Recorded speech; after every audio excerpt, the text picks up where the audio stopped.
tonight. Sarah Lee, Paul Sodman, Austin Shepherd, they're the crew, covering all Elite Wrestling, bringing you the news. It's Sunday Night Brawl, gonna rock your world. Tune into the podcast, let the chaos unfurl. The energy's electric, the passion's on fire. Kicking out podcast, take it higher and higher. What's going on, everybody out there in Kicking Out Podcast Nation? It's Sunday night. It's October 6th, 2024. So you know what that means. A brand new episode of the Kicking Out Podcast, streaming live on the Kicking Out Podcast Facebook page, YouTube channel, and Twitch channel. Hit that like button, hit that subscribe button, hit that follow button at Kicking Out Pod on all social media platforms. And if you're listening to this podcast on your favorite podcast platform, please make sure you're hitting that follow button, that subscribe button, give us a 5-star rating and review. We really appreciate it. I'm your host, Tanner Lee, the KOP Predictions Champion for 371 days now and counting. It is over a year. My co-host, Paul Zartman, the unwise man, is in the house. Shep is not yet, at least. Last week we didn't think he was going to be, and he showed up. We'll see if he comes in or not this week. Paul, how are we doing tonight? Good. I was wondering if you were ever going to get to introduce me, or if you were just going to ramble on about yourself for the next hour. But I like to ramble sometimes. I like to ramble. Yeah. You like to talk about yourself. From time to time. We got Steffi in the chat. Steffi, how you doing? Majin says Paul looks different.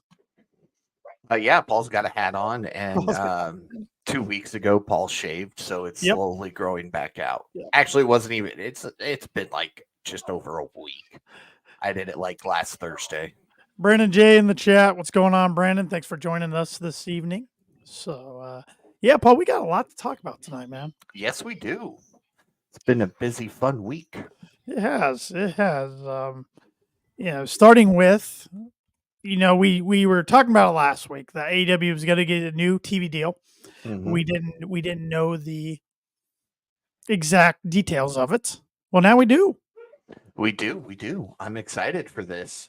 Yeah. I'll read the details here and then get your thoughts. Okay. Let me pull them up here. So AEW is getting number closer to 185 million per year. Vanity first reported it was going to be 150 per year. This is from Warner Brothers Discovery. This is a 3-year deal with a 4th year as an option. And so this is going to include Dynamite and Collision, staying on TBS and TNT, as well as simulcast with Max, which I think that's the biggest takeaway for me in the whole deal, simulcast with Max, because you're going to reach such a bigger audience. Mm-hmm. No mention of Rampage or True TV at all. So I think a Rampage is getting scrapped in 2025. And on Max, you're going to eventually be able to get all of the past Dynamite and Collisions. No word on the pay-per-views, if you're going to be able to get the pay-per-view library. But as you can see, like behind me, if you've ordered pay-per-views in the past through Bleacher Report is no longer carrying those pay-per-views. So they are transferring over to the Triller TV, which that's why I got some AEW behind me here, which we'll get into momentarily. And also, if you are a Max subscriber for, I don't know, what is it, $9.99, $11.99 a month? I don't know. I know they got different tiers. Yeah. You can get the pay-per-views for a discounted rate. So unlike the WWE deal with Peacock, you won't automatically get the pay-per-views for just being a monthly subscriber, but you will get a discount on it. What are all your thoughts on the whole deal, Paul? Well, first I want to talk about Bleacher Report, because this is what frustrates me. Okay. I get them switching it over, but if you already subscribe to Max, you can get BR Sports or Bleacher Report Sports. So why did those not just transfer over to the Max subscribers as well? Because I mean, I've had Max the whole time. Right. And I think that it would have been fair for us Max subscribers to get those if we've already bought them, since we already have BR Sports on Max now. But overall, I think this is a good idea. I understand you and I were texting about this a little bit. I understand not getting the pay-per-view right off of the bat. You still have to purchase it. And again, yeah, they still need that pay-per-view money. And I think that's one reason they're not doing this now. Had AEW been around for 20 years, it probably would have been included in that. Now, well, and they're not getting billion-dollar deals like the WWE is. Let's be honest. Right. I think if you're one of the higher, I think the discount should go depending on which tier you're on. Because I mean, like right now, I downgraded to the ads package. Yeah, so I got the don't ads think, package. I got the ads package. I mean, if I were to bump up, I don't think we should both get the same discount. I think if you're a higher tier, you should get a little bit more of a discount. Sure. And that I think that'd be smart on Max's part, because then it's like, okay, look, we want you to get this higher package, and for that, you get X percent more off of the pay-per-view deal. Yeah. But I'm hoping the pay-per-view price lands around $20-25 a month. I think that's pretty fair. I mean, I've been, you and I have been doing the $50 a month, and I mean, we do it because we're big fans, but it can hurt at times, especially when like the all in, all out. You have now they did do a bundle. If you were able to take advantage of the bundle, they did do a bundle this year with that, and next year we won't have to worry about that. But no, I think all in all, this is a good deal for everybody involved. I'm still interested to see if Shockwave becomes a thing on Fox, whether that's the actual Foxy Network or Fox Sports 1. That's completely different. And if it does come to fruition, it sounds like that could be a Tuesday or a Thursday night show. Mm-hmm. And another interesting thing, a part of this negotiations, the new TV deal is now if AEW wants to do Dark or Elevation, they can. Yeah, because they can run it on Max prior to the start. Or they can even run on their YouTube channel. That part of the last agreement was why they stopped doing it was Warner Brother Discovery didn't want AEW doing that pretty much. They wanted exclusive rights. Now that's been negotiated out. So it'll be and that's smart on TK's part, because again, you do lose that extra time frame that you could have on the YouTube channel or now on Max even. Right.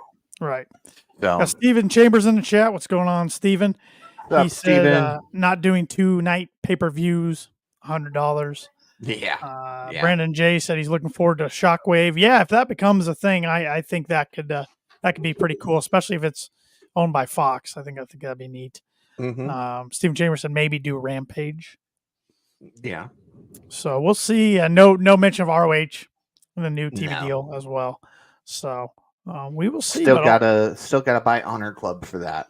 Yep, which I got to be honest, I do not subscribe to. So neither do I. Don't worry. But the IWC that's negative towards AEW or against AEW, they keep moving the goalposts, because for all year long they're telling us there's going to be no new TV deal, at least with Warner's Discovery. Well, there is. So they were saying they're going to end up like TNA on some random channel that you have to get through a specific company to get, and here they are right back on Warner. I mean, I'm not saying that AEW is as popular right now as it was in 2019 or 2021. No, I'm not saying that, but this deal is going to make them profitable.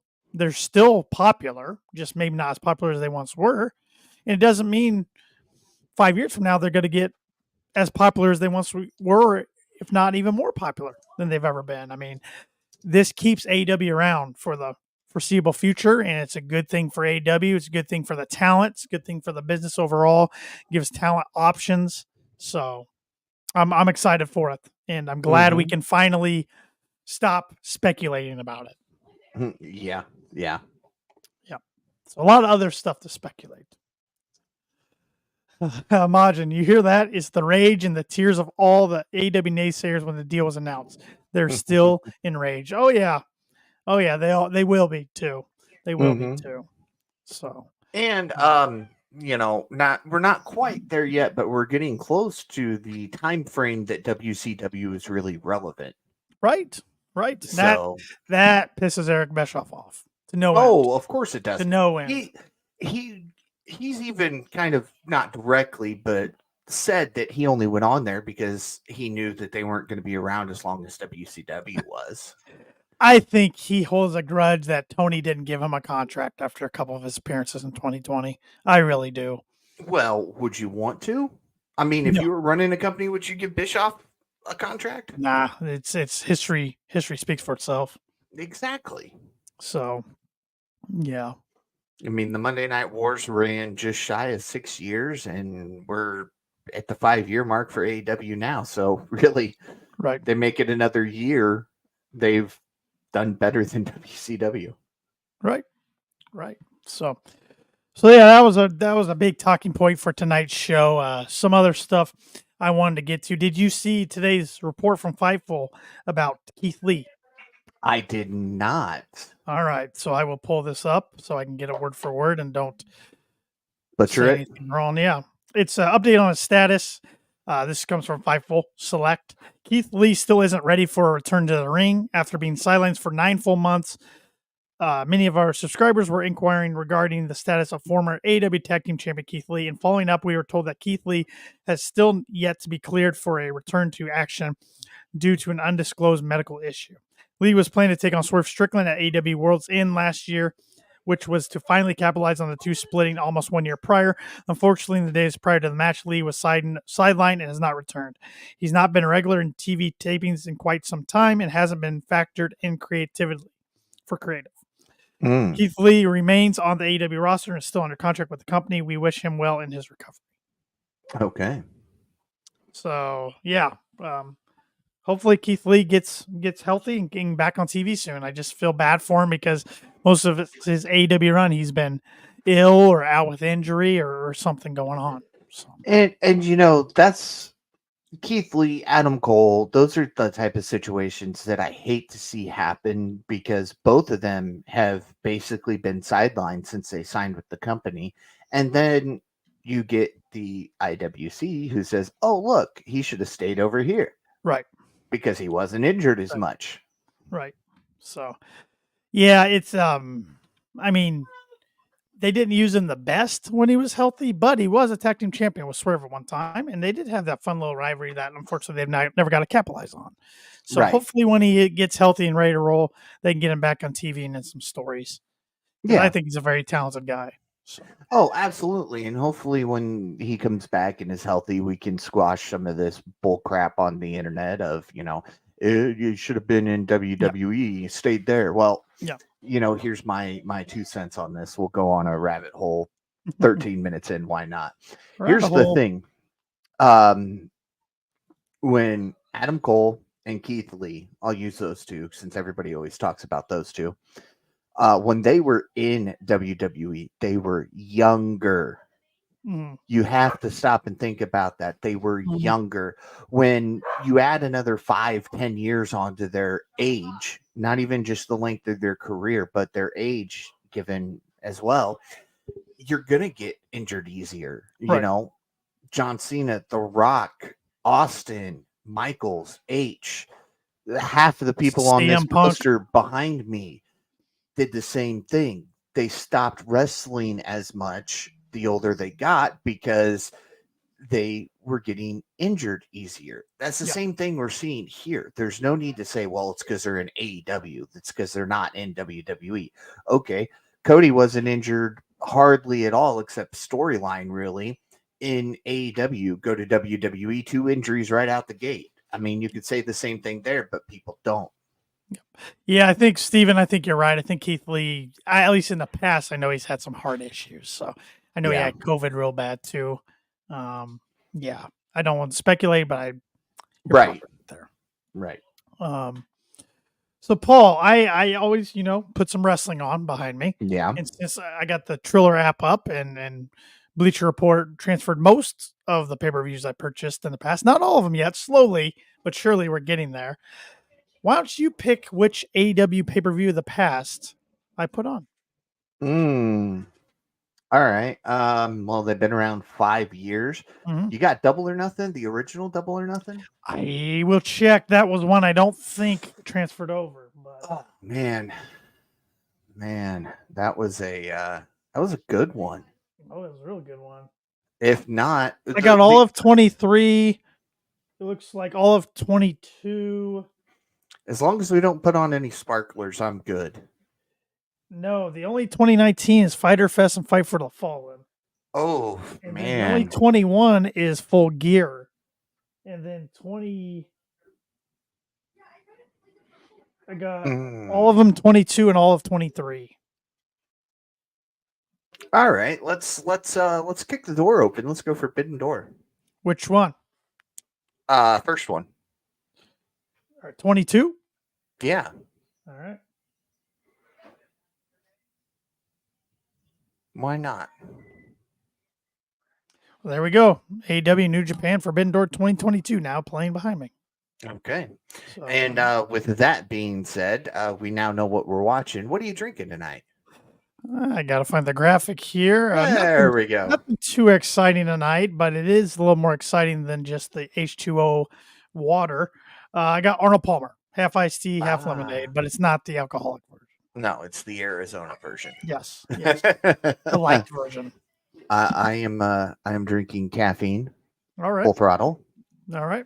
and then if I happen to finish that off, I got good old Mountain Dew. Well, there I you came go, with two caffeine on top of drinks since- caffeine. I went with 2 drinks tonight since Shep may or may not be here. He always Yes. has 2, so I figured I'd do the same tonight. It's fair. That's fair. Well, what did you think about Dynamite this week? It was the 5th year anniversary episode of Dynamite. I thought it was a pretty good episode. It was not the best Dynamite I've ever seen, not the best of the year, but I thought it was good. It was interesting with a close to a half-hour overrun. Yeah, that was one of the things that disappointed me. I don't mind the overrun. 2.5 hours, I think it was a great amount of wrestling because still we didn't have 25 minutes of wrestling and 2 hours of talking, even with it being a 5-year anniversary episode.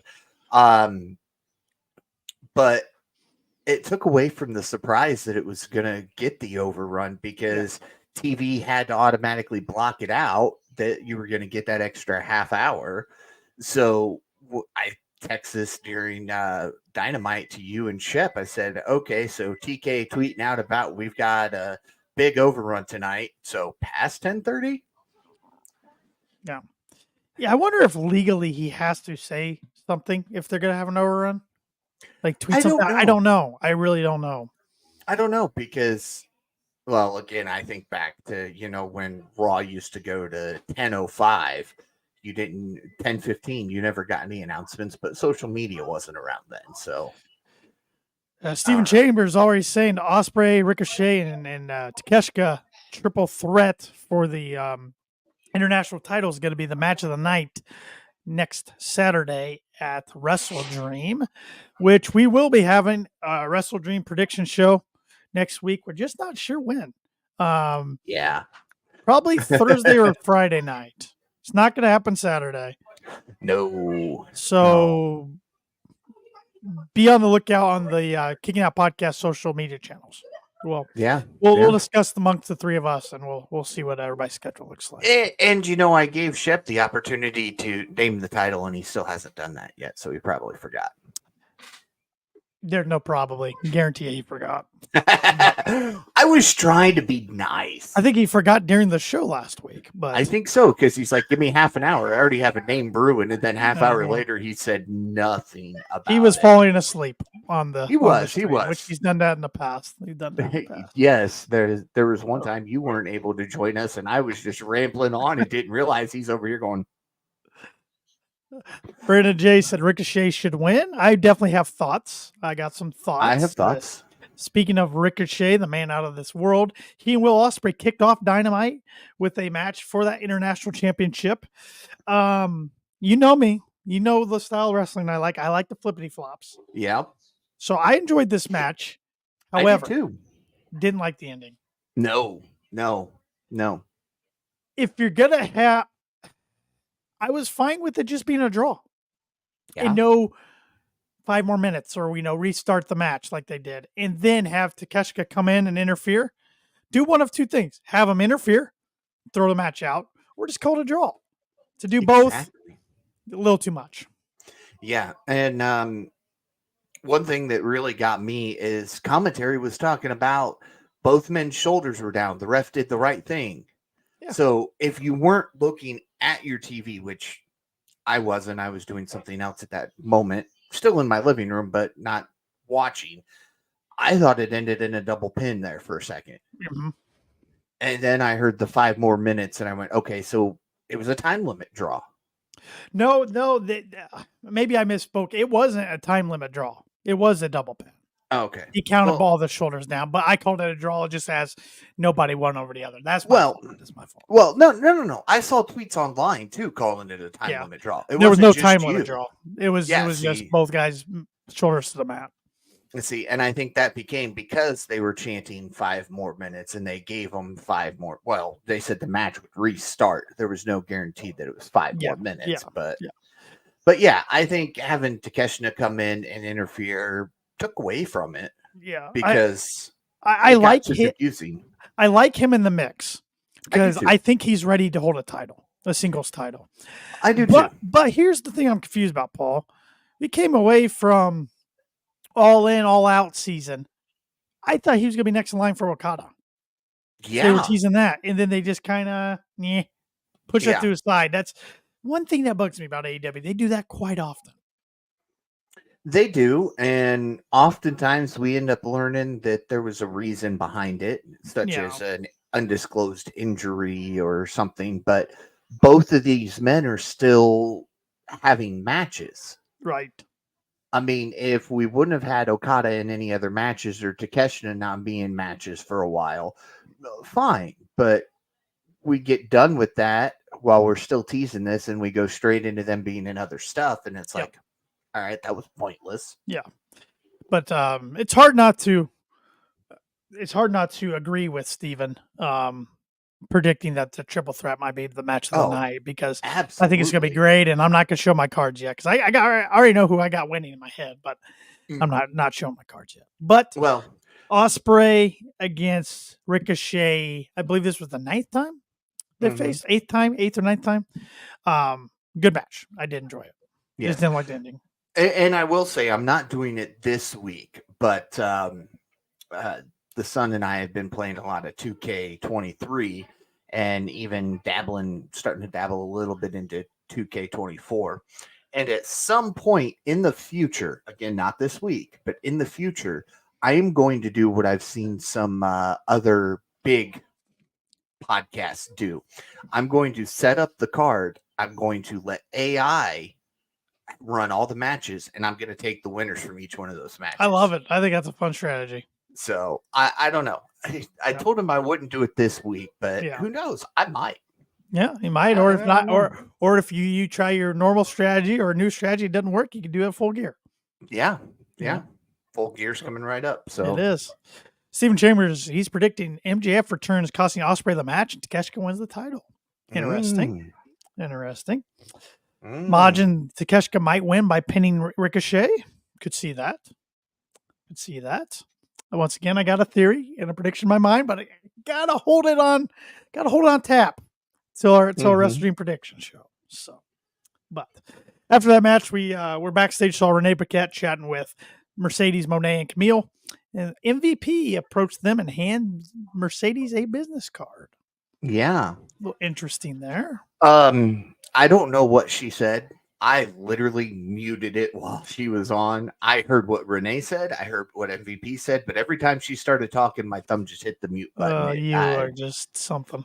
I can't. I'm sorry. Hey, my wife's right. My wife doesn't like her at all. So thank you. Your wife has a brain, unlike you. Well, yeah. Well, I'm not gonna touch that one. Okay. Yeah.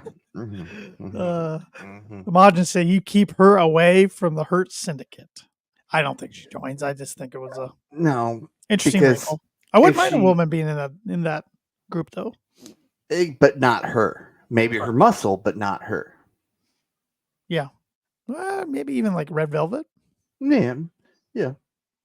Queen Eminata eventually. You saying keep this all African American? Yeah. Yeah.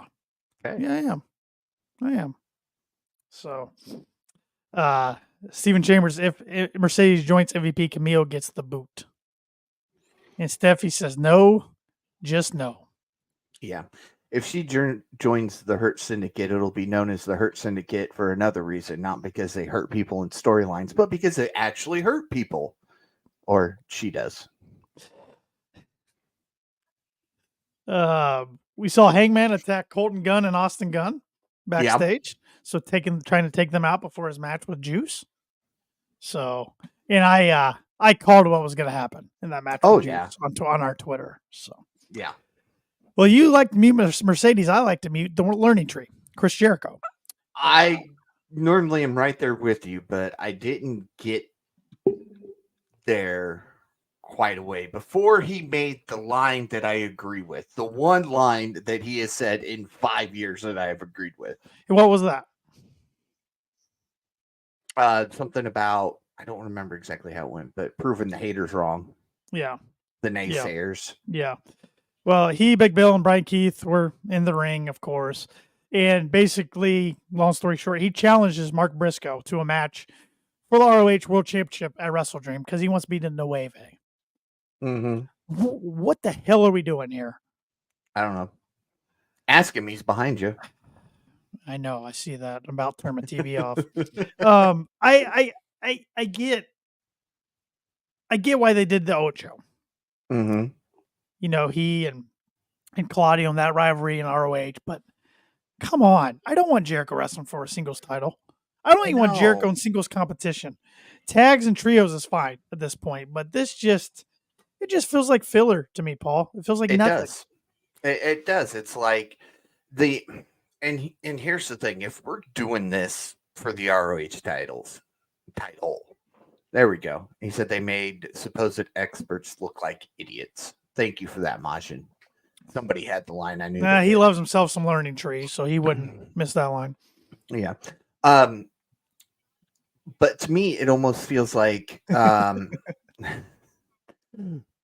attempting to put the ROH world title on Jericho was just like they did with AEW. Yeah. Put the title on a big name. Okay, so is ROH getting a new TV title deal? Is that why we're doing this? No, they're not. So don't even do it. Yeah. Unless they seriously kept that one completely under wraps and are just going to drop a bombshell on us. I just don't see how it's popular enough, to be honest.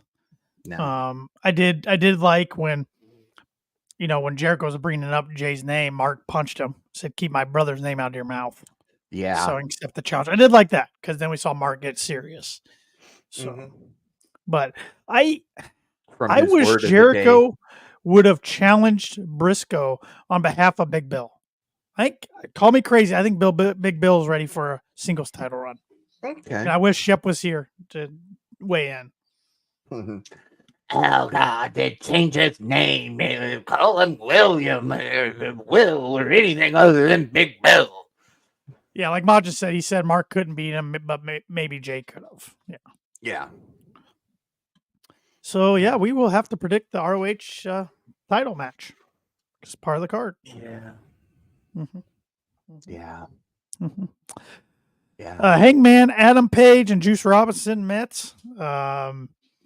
This was one of the ones I saw the IWC complaining about. The referee doesn't do countouts, blah, blah, blah, blah, blah. Whatever. It was an enjoyable match. In the end, Hangman got the win because he low blowed Juice when Juice was going for the Juices Loose when the ref wasn't looking and hit the buckshot lariat. This is what I predicted right earlier in the night. I'm glad I did so after the match. Hangman took off his cowboy buckle belt. He was using to choke Robinson, but Jay White's music hit and came out and blindsided Adam Page from behind with a clothesline, fired off some lefts and rights through the crowd, fired off some chops, sent him crashing through a table set up onto one of the barricades. So Jay White and Hangman at Wrestle Dream, sign me up. Yeah. Good to see the Switchblade back. Yes. And a couple of comments here that I think you're going to get us caught up on. Yeah, Stephen Chambers said Bill better off leaving Learning Tree. Yeah, I think I agree. I thought And it would do more for him and Brian Keith than it has.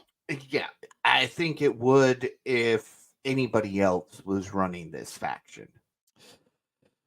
And imagine ROH TV titles on 0 Hour 2. Remember when we were supposed to separate the two? Remember? Yeah, that didn't happen. Yeah. I think it's because I honestly think that when TK said that, he was expecting a TV deal to come for ROH that never did. And not enough people went over and bought Honor Club to watch it. So he kind of went, well, what do I do now? What do you think of Jay White as a face? Baby face. It's weird. It's weird. It's different, but the right direction for now, I think. And we kind of got a little bit of Jay White as a face when we had the Bang Bang Scissor Gang. And that was fun. Man, I forgot about that. So if we do something like that, maybe not as jokey, as fun, I'm okay with it. Majin here defending his guy, Jericho. You're all wrong. It does loads for them as far as Big Bill, Brian Keith. For one, they're on TV a hell of a lot more than they were before. Another, they get to pick the mind of Jericho for an extended period of time. He also says when they split from Jericho, they won't be used as much, and picking his brain has helped everyone who has. Steffi's yelling my name, and she thinks Majin has lost it. I agree. I agree. He spiked his maple syrup. Somebody did. I mean, he's not wrong to an extent. They do get to pick his, but Jericho's gone off the deep end. I just think we're getting at maybe off TV, but on TV, apart from loads one. Yeah, Stephen Chambers saying he drank too much of the bubbly. Steffi's saying he had too much Pink Whitney. Yeah, I'll just say, look at Sammy, look at Wardlow, look at Proud and Powerful. Where are all of them? Well, Sammy got knocked out ROH the other day, and he's been doing some good stuff with ROH with Dustin. Wardlow's supposedly hurt with a knee injury. Proud and Powerful, yeah, Ortiz is in the company. They're not doing anything with him. Santana's off as the Hog House of Glory champion, and he's in TNA and doing a lot of work on the independents. Yeah. So I don't know. I was fine with Jericho for a while. I was agreed with him being the first AEW world champion. I understand why they did it.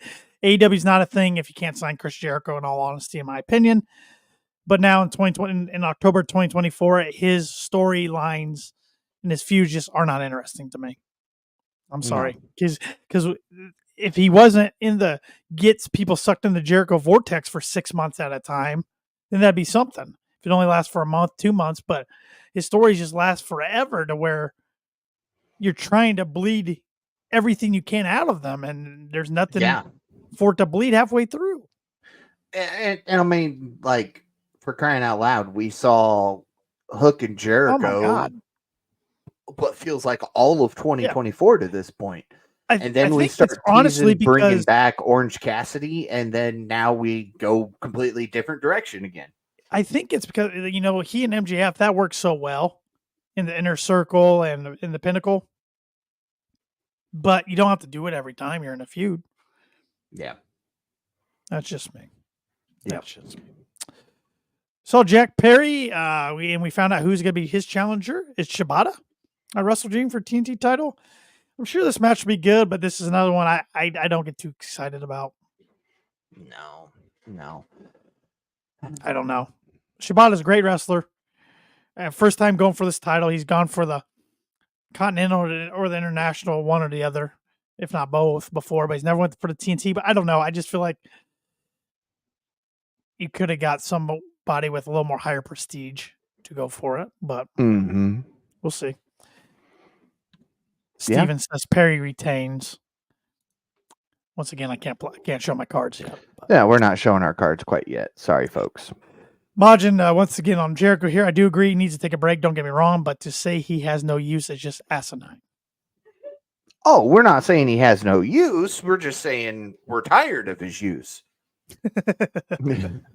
Yeah. Dr. Britt Baker, DMD, turned Pittsburgh into Britsburg when she faced Serena Deeb.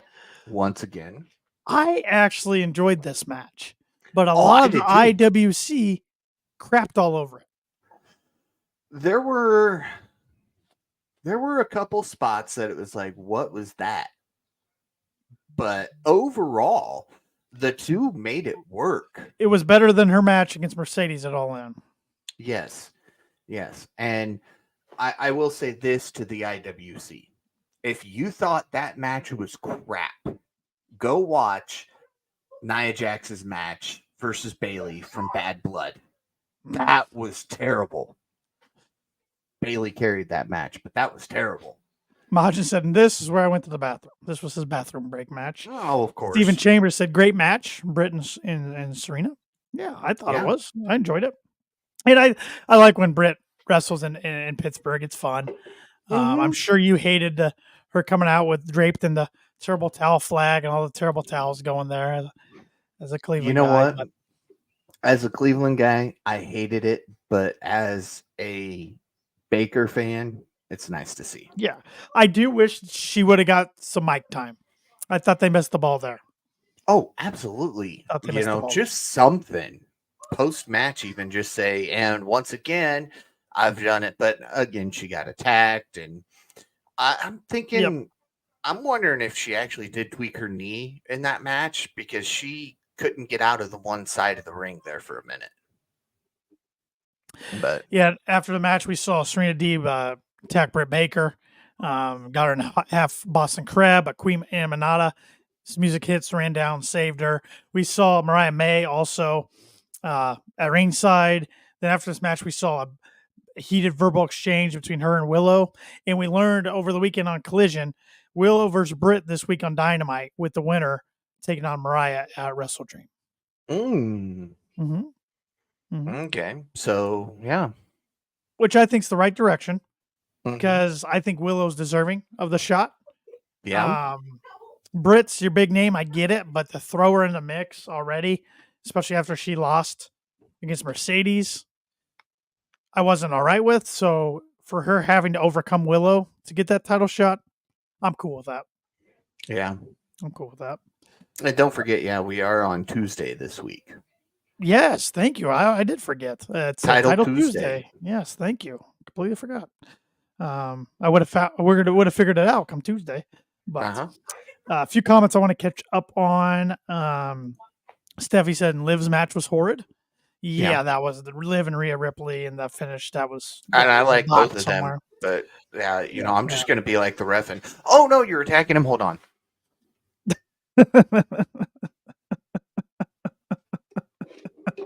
Oh, wait, there's an attack going on over here. I need to go look this way now. After it's already happened. Majin, I love both, but Britt really brought Serena down in this match. Stephen Chambers, cool seeing Queen getting more time. Yeah, I think you can tell Tony's pretty high on her. This is what happens when he's high on a woman's talent. You start seeing more and more all of a sudden. Unless your name's Brandy. Don't let's not go there. We don't have enough time. Majin says he has a rant about Mariah's reign so far. It ran away there. Yeah, we'll get it up on the screen when you're done. Yeah, and Steven brings up good points. Title Tuesday due to the baseball playoffs, MLB playoffs going on TBS. Go Cleveland. Go Yankees. I think there's a good chance they meet up in the ALCS. I think so. There may be a podcast that's all Shep because neither one of us will be able to be on here. That would be entertaining. Throwing Shep to the wolves and make him do it by himself. Oh, yeah. No, I think we'll just be yelling and screaming at each other the whole time. Steffi says, "Go Phillies!" Good win for the Phillies today. Tied up with the Mets 1-1. All right, here's Majin's rant. TK has to keep plans going for people after they win the title. Mariah was hot until she got the title. Now her match quality, the need to see her, hell, her overall persona has gone down by far. She felt like her own hot character while she was chasing. Now she still feels like Now she still feels like a cheap copy of old Tony Storm throughout her reign so far. Agreed. Yeah, Agreed. yeah. I don't really have anything to disagree there. This is unfortunately something that's happened a lot in the women's division. The chases are great, but once they become champion, it's just like, oh, hey, they're champion. Yep. Private Party won very quickly over the Iron Savages. Very quickly. And then after the match, they called out the Young Bucks, challenged them to a world title shot right here, right now. Young Bucks came out, said they appear agreeing to Private Party's challenge, but Matthew Jackson then says they will be backing down due to having limited dates. Jack Perry appears out of nowhere, attacks Private Party. Matthew joins in, but Shibata comes out, evens the odds. Then we see CD Christopher Daniels come out. He announces a 6-man tag between the Elite and Private Party and Shibata on Rampage. And Shibata and Private Party went over the Elite because the Jacksons made the same mistake they did back in 2019 in one of the first episodes of Dynamite, trying to go for the TK driver and got rolled up. Yep. Which I think that whole scenario and how we've seen this multiple times, tonight's podcast title is perfect. Who's calling the shots? Who's calling the shots? That's We'll get into that in a little bit. Oh yeah, I know, but I mean, even that fits into that. Sure. Well, and you know, I watch bits and pieces of Collision. That's why I'm kind of recapping Collision at the same time here. The Dynamite, when we're talking about things that happen on Dynamite, Private Party went over in the number 1 contenders title match over House of Black, and I don't even remember who else was in it, but they went over.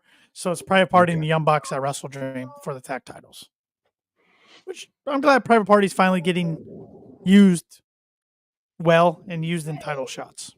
Mm-hmm. Stephen Chambers, like the Outrunners, but I really feel bad for the Grizzled Young Vets. I like them too, but yeah. I am an Outrunners guy. We all three have been on the podcast since we saw them getting squashed a couple times down in Indianapolis on Dynamite, and they are hot right now, and they are moving merch for AEW. So AEW is strapping the rocket to these guys. Yep. It's fun.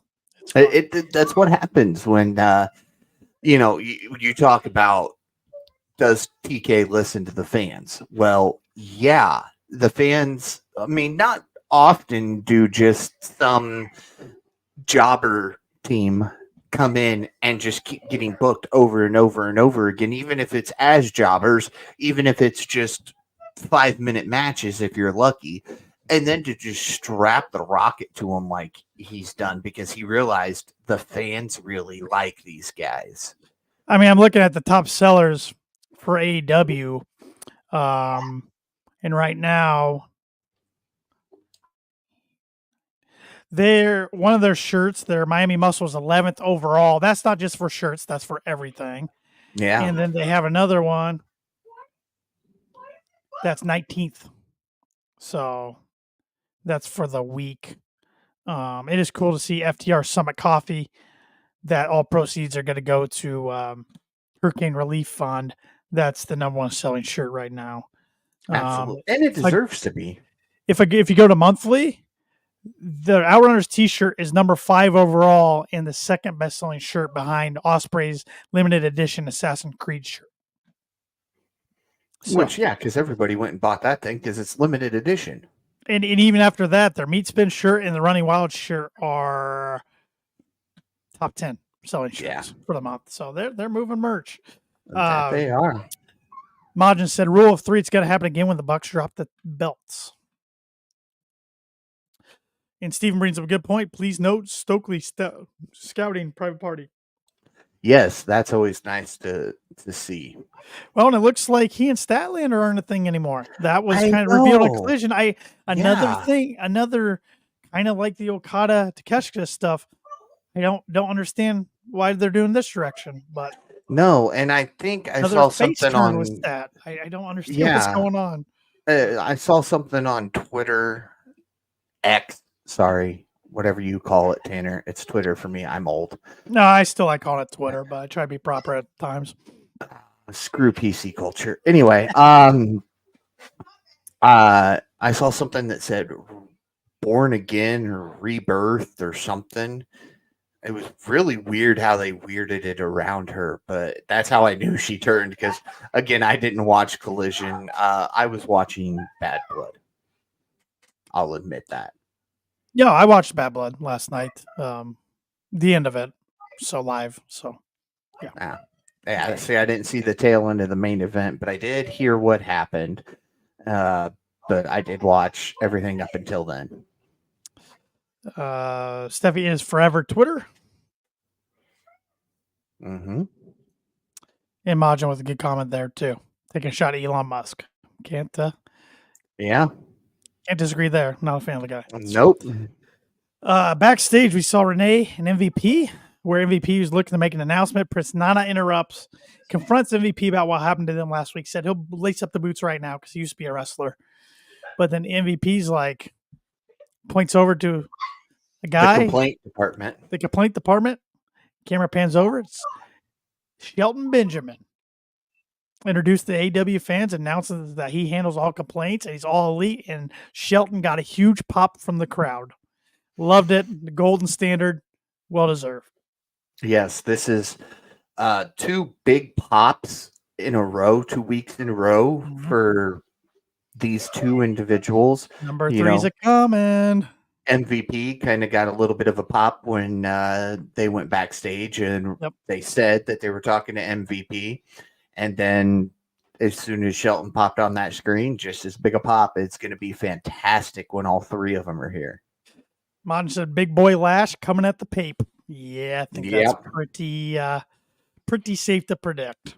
Mm-hmm. And I'm all for it. I thought they were really good as a faction in WWE, and for whatever reason, the WWE pulled the plug on them far too soon. So happy to see all 3 of them get a fresh start in a new company with new creative. Yeah, because I think, man, a lot of my wrestling fandom growing up was Shelton Benjamin IC title runs. Oh man, those were fantastic. I'll never forget the night of the draft where he gave Triple H everything he wanted. Mm-hmm. Triple H got the win, but where Shelton, with the famous, maybe taking the most gnarly sweet chin music ever. Yeah. Shelton was, man, he was so good. So good. So good. And again, he's one of those dudes that didn't get the big title runs. And he and Lashley don't age.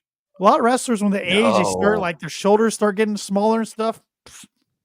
I think Shelton's I don't know what they're bigger doing now than he was when he was IC champion. Yeah. They're drinking the water like they did on Tuck Everlasting, or something. Mm-hmm. Mm-hmm. That was the name of it, right? The book and the movie, Tuck Everlasting. I think so. All right. I just remember reading it and seeing the movie in elementary school where they drink the water and you can live forever, blah, blah, blah. That's like 90% of the things I read, so Yeah. But Shelton pinned Hunter twice and they didn't capitalize on it. Yep. The main event of the night was a weird stipulation. I didn't have a problem with it. I understand the stipulation, but it was one. MJF didn't. Well, that was classic. That was one on the graphic I had to read like 3 times. So you had both the World Championship and the Continental Championship on the line. Continental Championship was only for the first 20 minutes. So the match went past 20 minutes and the Continental title stip was thrown out. And it was just the World Championship. Yeah. Yeah. And I love how during the main event, when it hit the 20-minute mark, it flashed up with the AEW World Championship, indicating that this was now just for that. Yeah. But a fun match. You knew it was going to be a good match between these guys. Yeah. But you also knew it was going past 20 because the overrun and Okada was just not dropping this title to Danielson. Danielson's not going to be a double champ at this point in his career. And he knew Danielson wasn't dropping this title before Wrestle Dream. Yeah. So, but what do you think of the finish where we saw Claudio and Pac appear in the crowd kind of as a distraction and then Danielson winning via roll-up? I'm okay with it because, Danielson doesn't always have to submit or make somebody pass out to win a match. And that's what we've seen a lot of throughout his reign in AEW. So when you go old school and you get that quick roll up, I'm all for it. So I enjoyed it. I enjoyed the distraction because there for a minute you're like, okay, they're coming after Danielson. And then it was screwing with Okada, and you're like, oh, maybe. And then, because they didn't show up when Danielson was on top. They showed up when Okada was on top. And so that's normally when it's okay, they're coming to help Danielson. So the fan base got kind of that tease that maybe we're just screwing with you. And then they get in there and they go to help him just to attack him. I thought it was fantastic. Yeah, right when I saw them show up, I'm like, oh, they want to make sure that Danielson has the title going into Wrestle Dream so Mox can take it off of him. That was my first thought right away. Yeah. And after the match, we saw Okada beat down Danielson out of frustration, stormed to the back. He flipped all of them off. We saw Claudio and Pac then enter the ring, hold Danielson in place for Jon Moxley. Moxley then stormed out in the ring with Marina Shafir, told Danielson that he didn't want any of this. He says if any of this was up to him, he would have put Danielson out of his misery years ago. And the interesting thing was, I think it was Excalibur. I don't remember what announcer. It might have been Shivani. They said something to the lines of, who's putting Moxley up to this? Basically, who's calling the shots? So when they dropped that, I'm like, yeah, it's definitely somebody. It's not just Moxley's persona. It's not just his new character. Somebody's pulling the trigger. Mm-hmm. Who's forcing Mox to do this? I think's what it. And I think it was Excalibur. Yeah. It wasn't Nigel. No. Which I forgot to mention. We didn't see Taz on commentary. Yeah. And he got attacked in the parking lot. So Hook last night Collision called out whoever attacked him, face him at Title Tuesday. I kind of think it's Christian because of the Hook line and sinkered line Christian said in a promo right after we saw Hook. Okay. I either think it's Christian.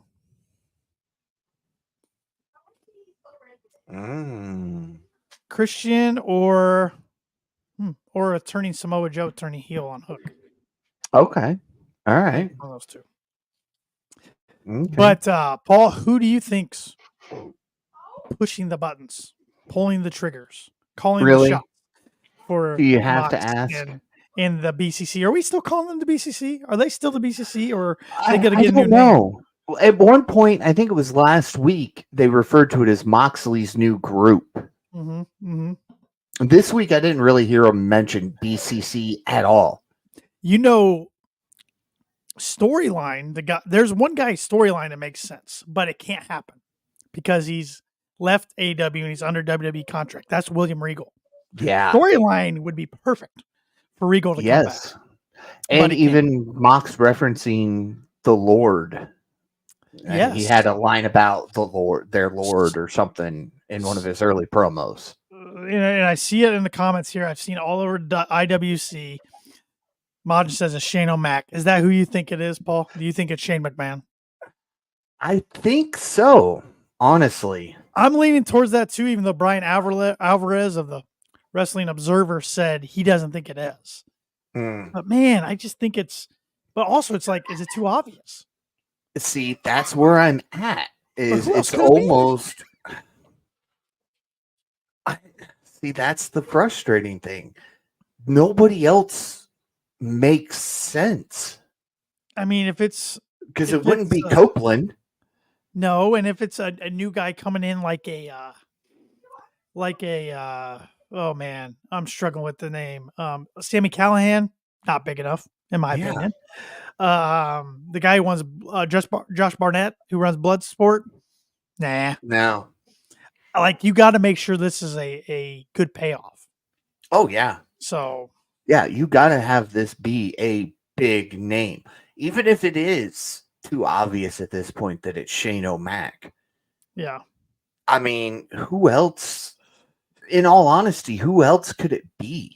I don't think it is Sami Callihan. I was just trying to think of somebody, Mox has history with, but why would Mox listen to Sammy? I wouldn't say Sammy above Mox. So it's not going to be MJF. And Shane's got history with all these, with Moxley, with Shafir. well, not really history with Pac or Claudio, but they were in the company together. But so And that's the thing. This group and post beatdown, we get Yuta saying that he's not he's his own man, and unless they're swerving us with the second swerve here, right. Yuta's not joining them. So you've got all ex WWE guys. Yeah, and we're getting Yuta and Danielson versus Claudio and Pac in a tag match at Dynamite. Right. And Yuta had this hammer to get them all away, and Moxley wanted to hit him with it, but he wouldn't do it. So Majin said, "It's Vincent Kennedy McMahon, damn it. My own company kicked me out, so I'm over here now." I know you're joking. No, that's not going to happen, but I will say if that was never happened, that'd be the last amount of AEW I ever watched. You're fired. And he says, "This Dixie Carter, LMAO." Last time I'm ever doing that. Yeah, that sounded like it hurt a little bit. I used to do a really good impersonation of him, but that was back when Sean and H were DX, when they came out dressed as Vince and Shane and everything. Well, we used to have fun bits on here about it till the allegations came out, and we had to scrap that for good reason. So, it's Hunter Hearst Helmsley. By the way, I will say I did love he came out at Bad Blood, introduced a god awful looking, hideous eyesore of a title that means nothing. Yeah, we're doing this again, like they did with that Royal Rumble Battle Rumble thing Braun Strowman won years ago. That trophy. Yeah, that vanished weeks after. Stupid. But I love how he mentioned that he was down the way terrorizing WCW. I thought that was great. Yeah. Nice little shout out to his past there. Sure.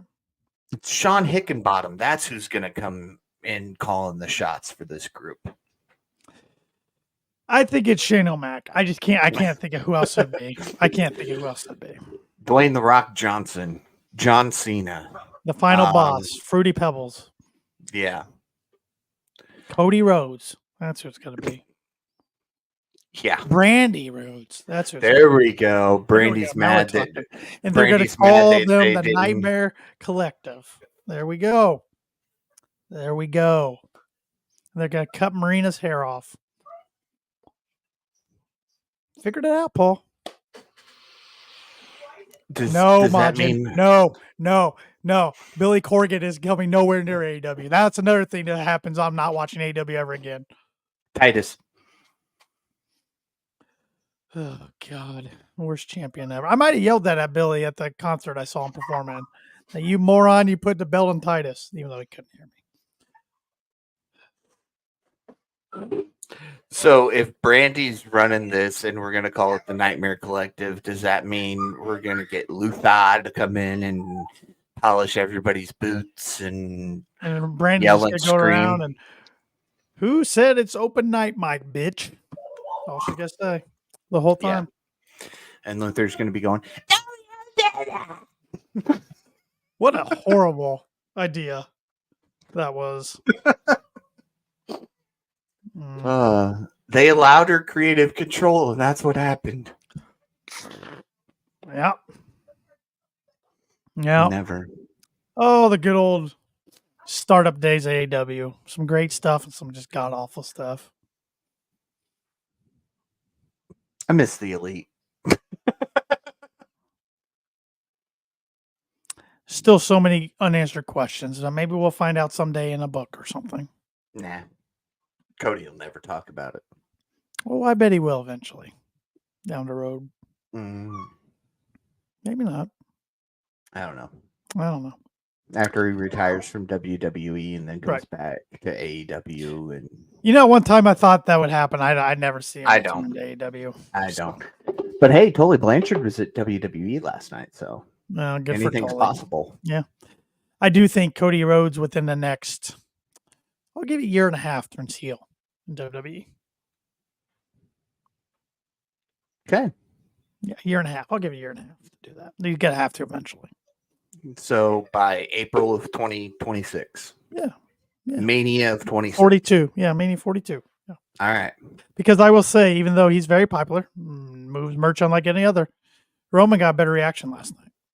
Mm-hmm. Yep. Although it was cool that the band that performed his theme song at a football game got to perform it last night. The Arkansas Pine Bluff Band. Yeah, that was cool. Yeah. That was cool. So overall, Dynamite. Since we didn't watch Collision in full, Dynamite. What's your rating for the 5th anniversary Dynamite?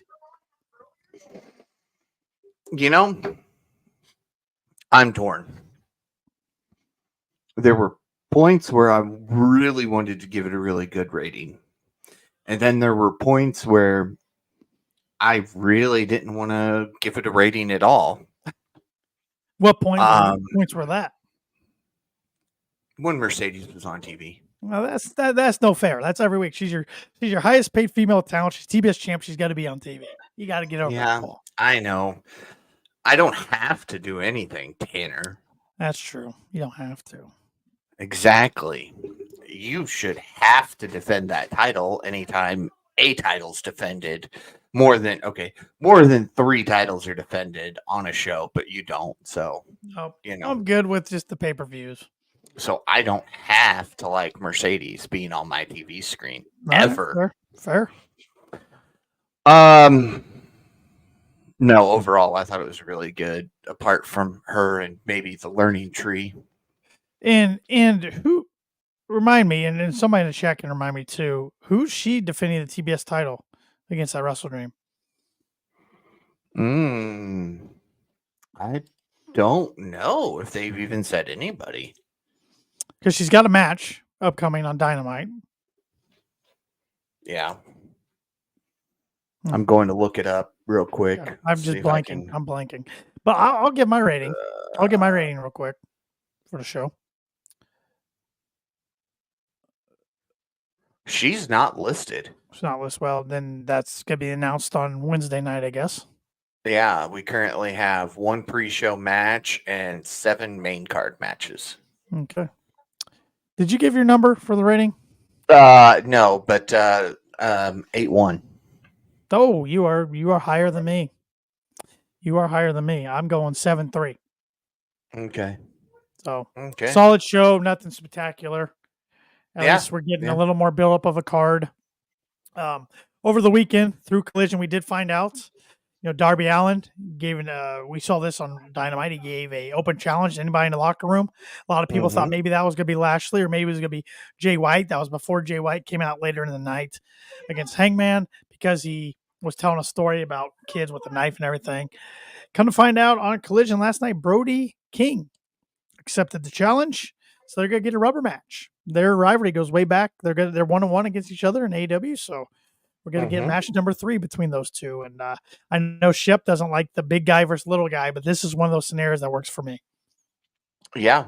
So, I mean, we've talked about every match so far on Wrestle Dream, apart from the pre-show, the 0 hour, which is Atlantis Jr. Brian Cage for the ROH World TV title. Does nothing for me. Nope. Nothing. Brian Cage getting another random title shot. As far as we know, because again, we don't watch ROH. Maybe there is a story behind it. Right. So, another thing I want to mention on Collision, saw Lance Archer laying waste of talents backstage. Callis approached him, said, "Are you still managed by Jake Roberts?" Lance says yes and walked off. So that'd be an interesting addition to the Callis family, even though I'm so confused who's all part of the Callis family anymore and who's not. Yes. There you go. Is Roosh and his group still a member? Are they still members? I mean, they're all over the place. Yeah. Everybody's part of the Callis family. It's like a company within a company.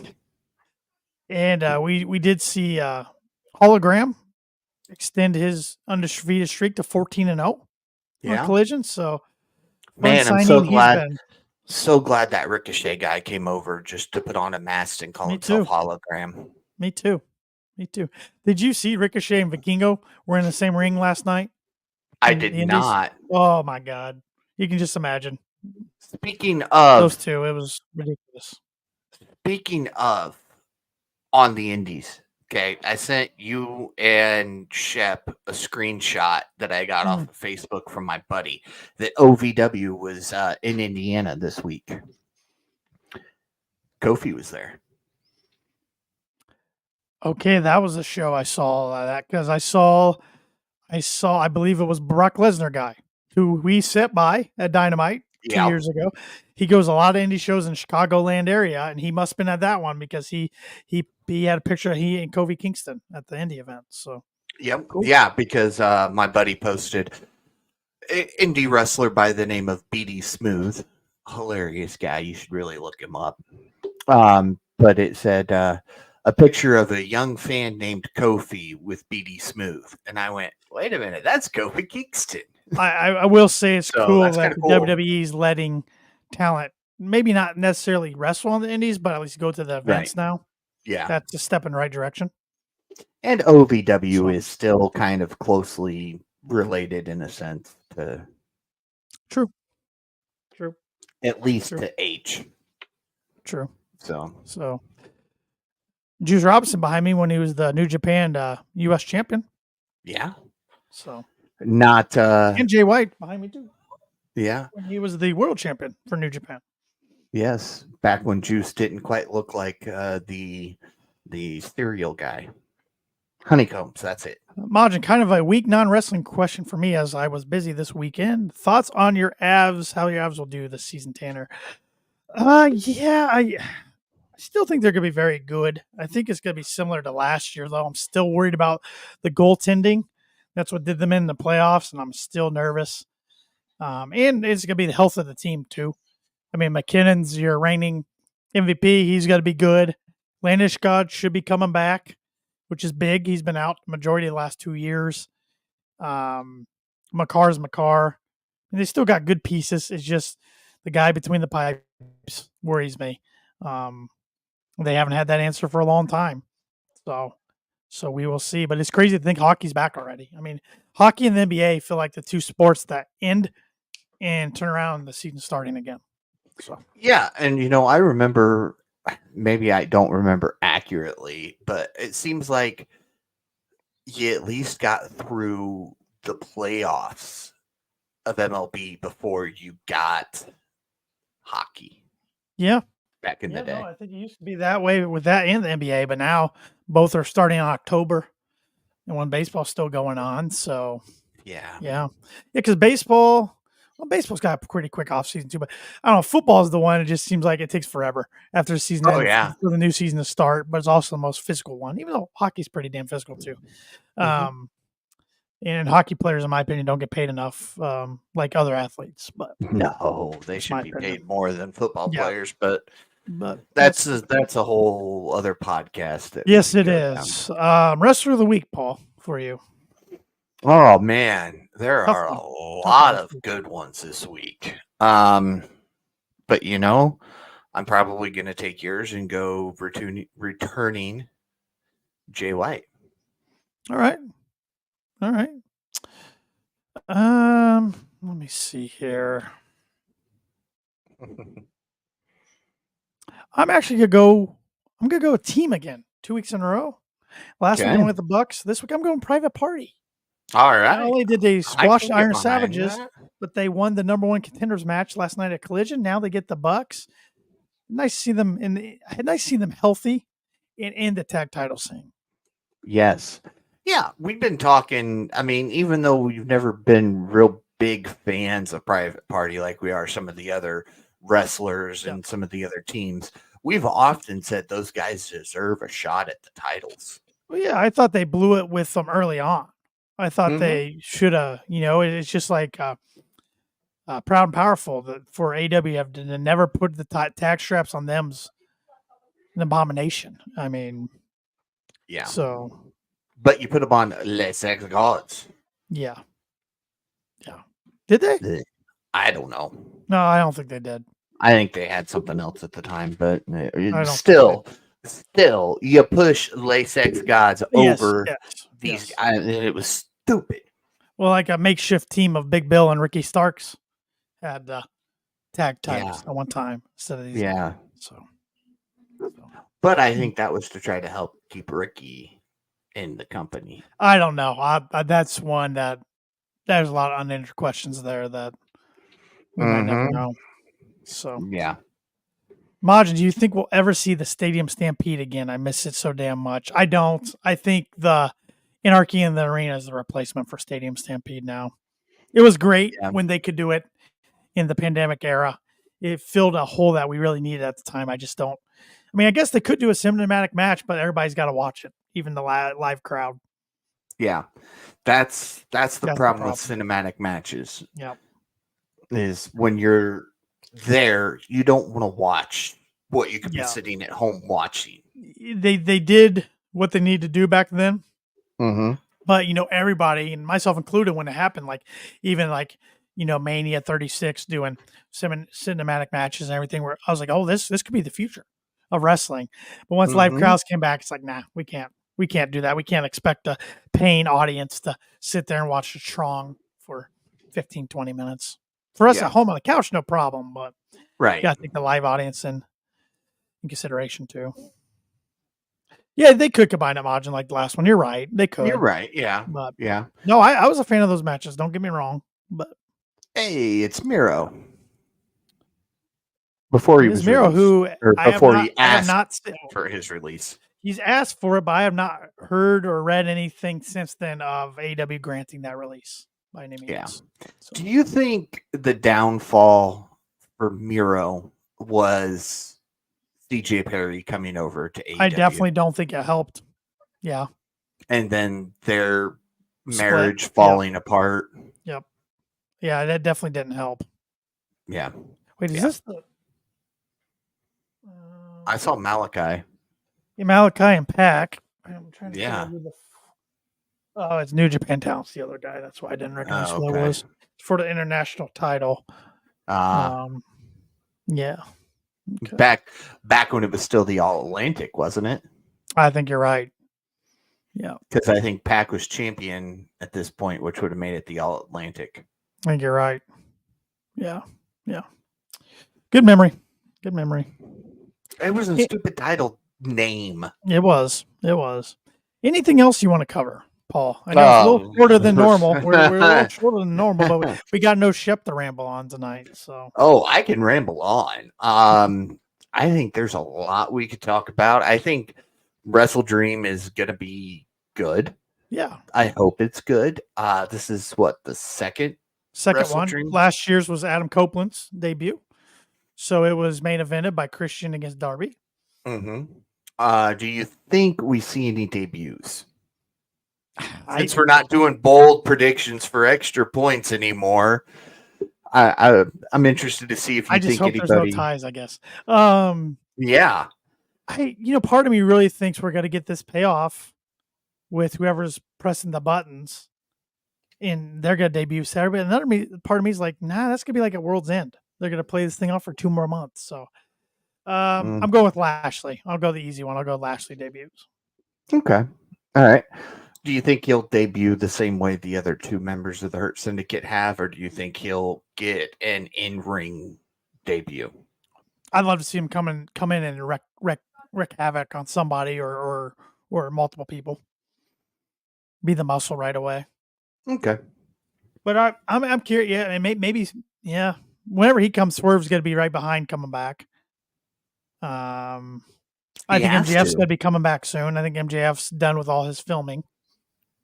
Yeah. So, yeah. Because he's active on Twitter. And one thing I will say with MJF, normally when he's not in the ring, he's not active. Right.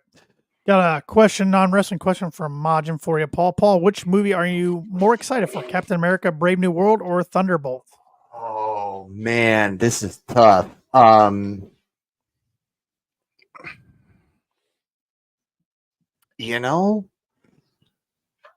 don't know. I still haven't seen Deadpool versus Wolverine yet, so I'm most excited for that one. But I'm gonna go Brave New World. I don't know. It's just I'm interested to see how they do all this because there's been a lot of hearsay and a lot of rumors about how Brave New World's going to happen. So I'm interested to see what actually happens. I got no opinion. I'm out on this one, so I'm leaving. And of course, I'm most excited for Robert Downey Jr. showing up as Dr. Doom. I want to see how they pull that one off. And for all the audio listeners, Majin says Red Hulk showing up in it definitely helps. That is true. That is true. And that is not Hulk Hogan dressed in red, just so we're on the same page, Tanner. Because I know you don't know what a Hulk is. So is it? This is gonna be a really dumb question, but it's got anything to do with the Incredible Hulk being red? There you go. See, I know Incredible Hulk. It's the evil version of the Hulk, basically. You know, I growing up, I watched a lot of the original Incredible Hulk on TV with Lou Ferrigno. My grandpa watched that, so I watched a lot of it. And then I remember my grandpa and I going to the first Hulk movie they came out with in theaters. Oh, yeah. But I need to rewatch it. I was so young at the time. I was in elementary school, I believe. I didn't understand it a lot. I like the newer Hulk they came out with years later than that one. Me too. Yeah. So me too. Mod said anti-hero, but yes. Okay. Yeah. You know, the Venom. Yeah, Venom. Yep. Played by General Thunderbolt Ross, who's now Harrison Ford. Mm-hmm. Interesting. Man, Harrison Ford's still going strong. What a guy. Yes, what a legend. Is. What a legend.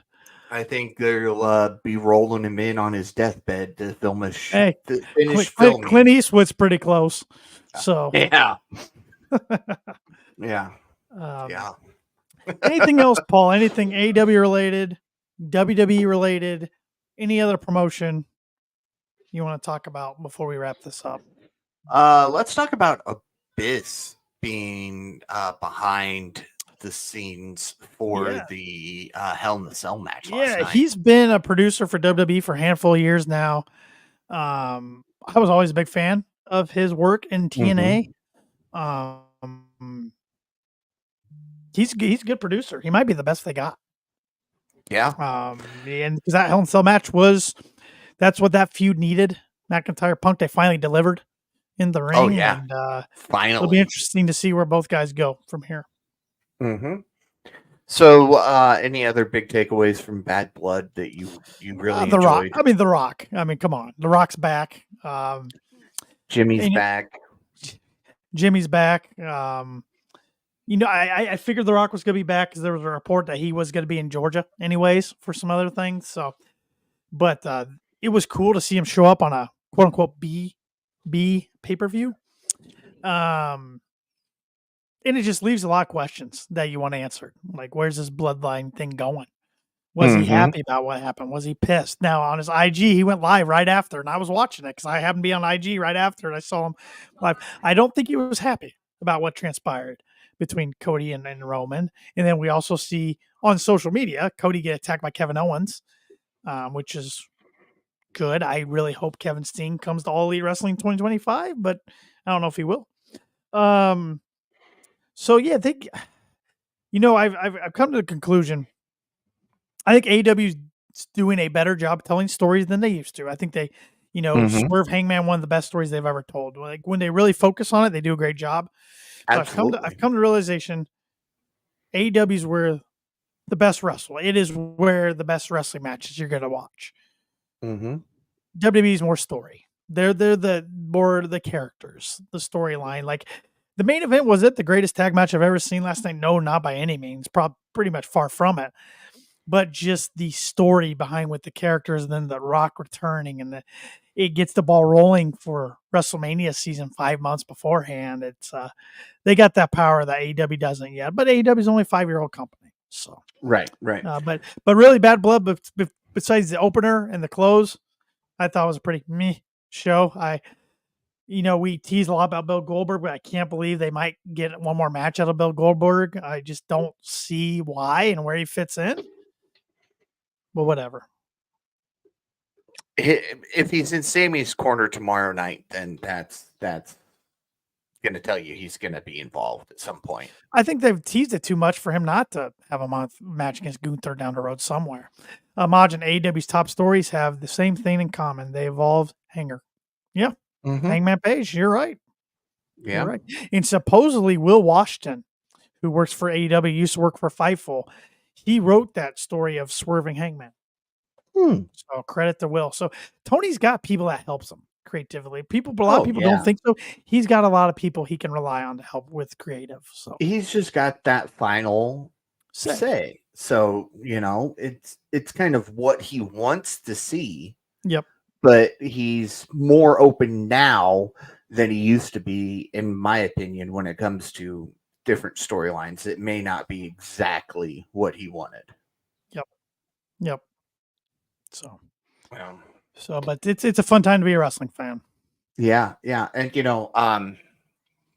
talking about being a wrestling fan, Logan and I were talking last night or earlier today. I don't remember which. It was last night because they were showing some upcoming stuff on Raw. You've got the Intercontinental title. You've got Gunther versus Sammy for the title. And he's like, well, why are they having such big matches on Raw? I said, because this is the first 2-hour Raw in like 15 years.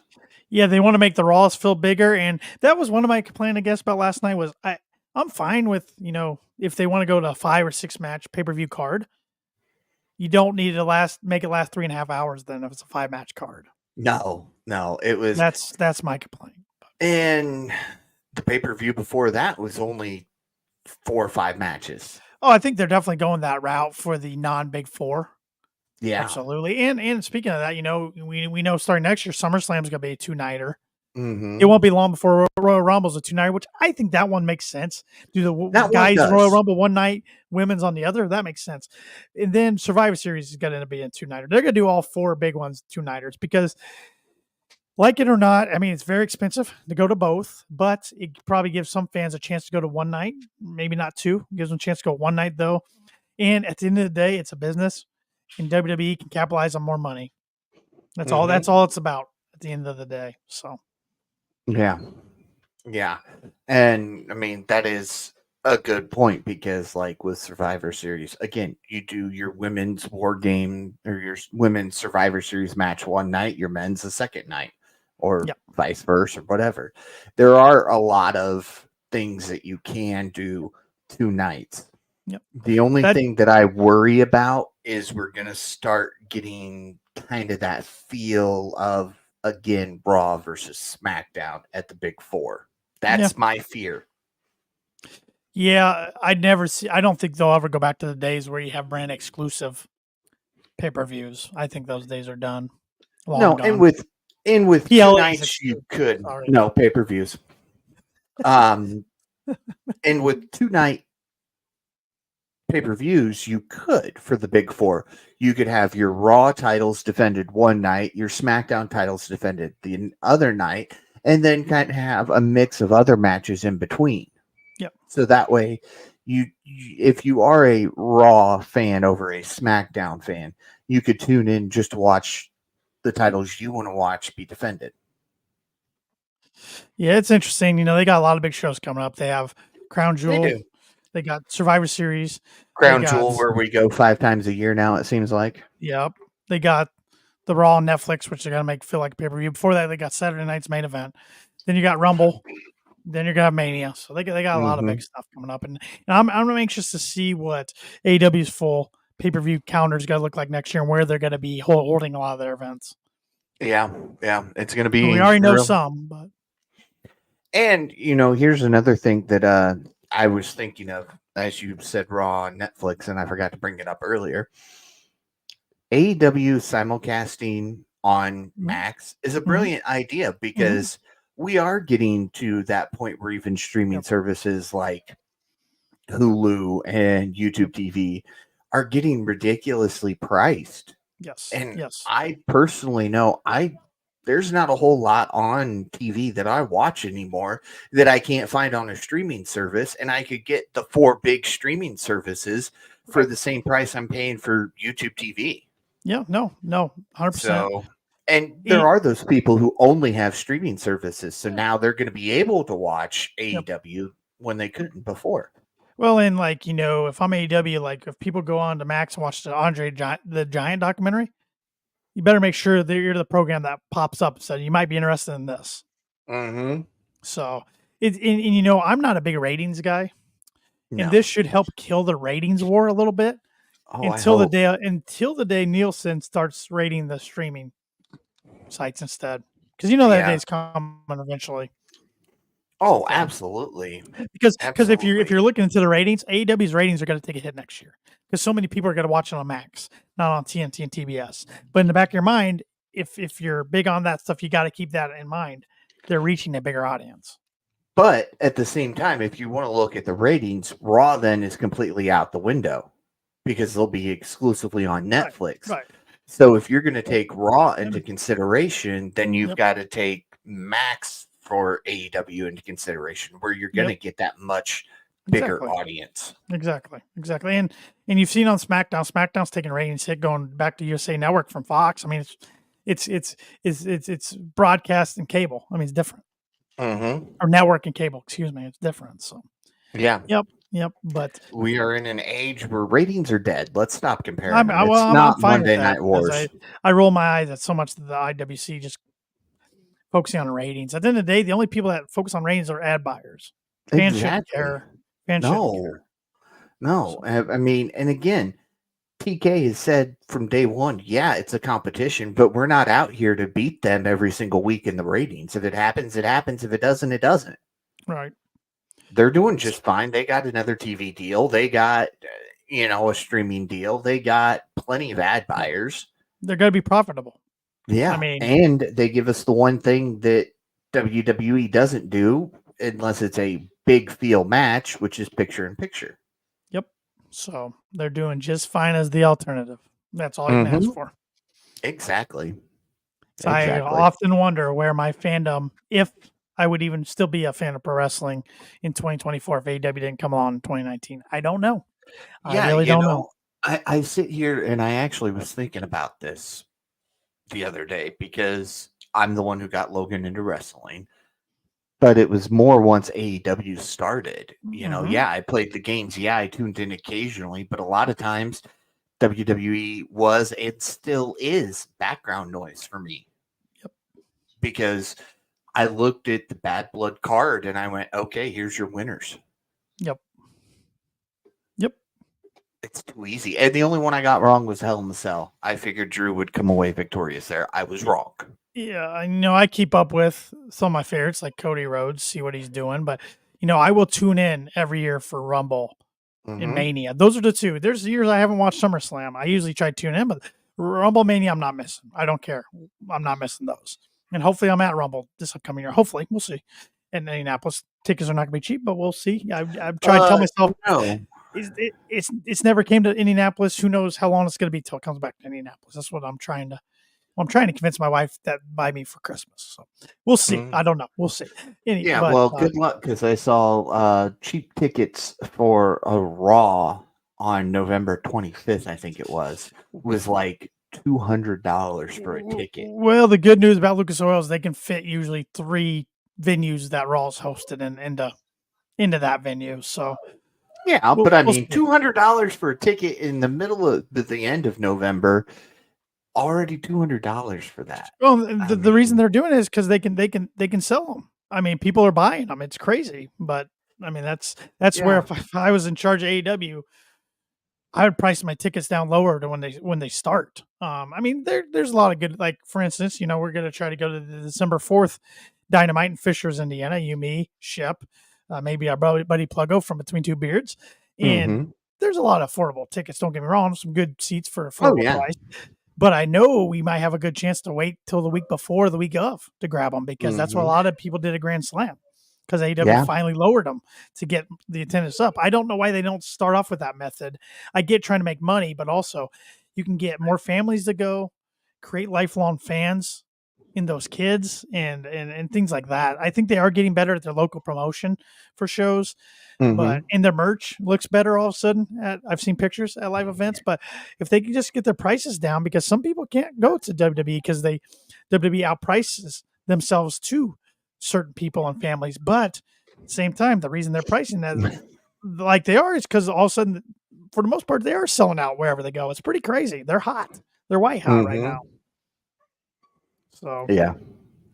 or Juan on YouTube said, or just or how about going to smaller venues? And I think they're starting to do that too. Yeah. A little bit, but yeah, you just go to smaller, intimate venues where you can sell out and makes it look really good on camera. And margin ratings also don't take into account right away. Anyways, those who PVR it for later or DVR it, over 1 million people watch it weekly. The vast majority are recorded though. Yeah, and social media numbers too.